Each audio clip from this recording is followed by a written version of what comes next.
Assalamualaikum warahmatullahi wabarakatuh. Perkenalkan, nama saya Abdul Aziz Al-Malik, NPM 2114370333, Prodi Sistem Komputer. Baik, di sini tugas UTS dari Bahasa Indonesia adalah ceramah ilmiah. Baik, ceramah ilmiah saya bertema tentang pengetahuan tentang gaib. Oke. Di dalam pembelajaran di madrasah, peserta didik sudah diajarkan tentang perkara gaib. Perkara gaib termasuk bagian dari akidah. Oleh karenanya perlu ditanamkan sejak dini. Di tingkat madrasah Abtidaiyah diajarkan tentang 6 rukun iman. Tingkat madrasah Tsanawiyah diajarkan tentang makhluk gaib selain malaikat dan peristiwa-peristiwa di alam gaib. Sedangkan di tingkat madrasah aliyah diajarkan tentang prinsip-prinsip akidah dan metode peningkatannya. Pelajari dan mengajarkan hal yang gaib bukanlah hal yang mudah.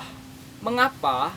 Ya karena panca indera tidak mampu menjangkaunya. Oleh karena itu, bukan lagi panca indera yang dibutuhkan dalam memahami, akan tetapi hati dan pikiran, di mana di dalamnya bersenam akal dan keyakinan.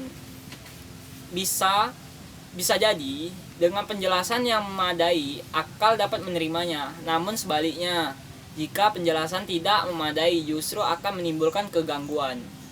Para ulama menafsirkan al-ghaib dalam kalimat di atas sebagai berikut.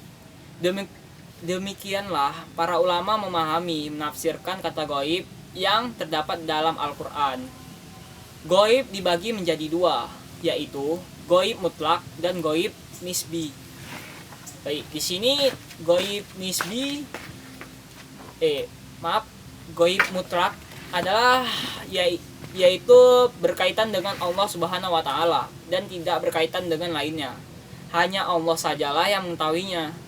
Dalil yang dijadikan sebagai dasar gaib mutlak diantara itu surat An-Naml ayat 65 yang artinya, katakanlah Muhammad, tidak ada satu pun di langit dan di bumi yang mengetahui perkara yang gaib kecuali Allah, dan mereka tidak mengetahui kapan mereka akan dibangkitkan. Surat Luqman ayat 34 yang artinya, sesungguhnya hanya di sisi Allah ilmu tentang hari kiamat, dan Dia yang menurunkan hujan dan mengetahui apa yang ada di dalam rahim. Baik.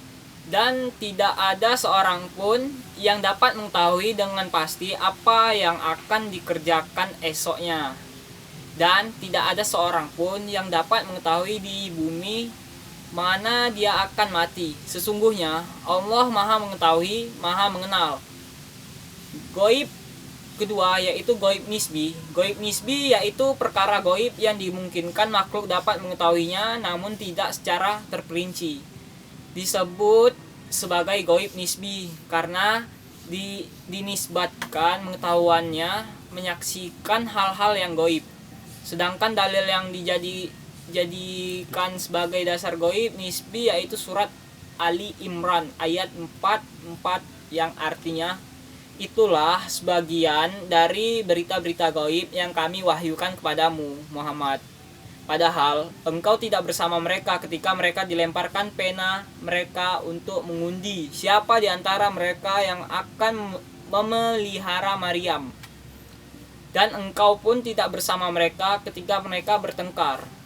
Secara rinci menjelaskan tentang gaib dibagi menjadi 3, yaitu gaib nisbi, gaib mutlak, dan gaib al-gaib. Yang pertama itu gaib nisbi.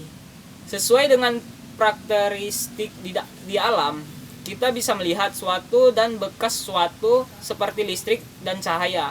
Listrik ada tapi tidak bisa kita lihat.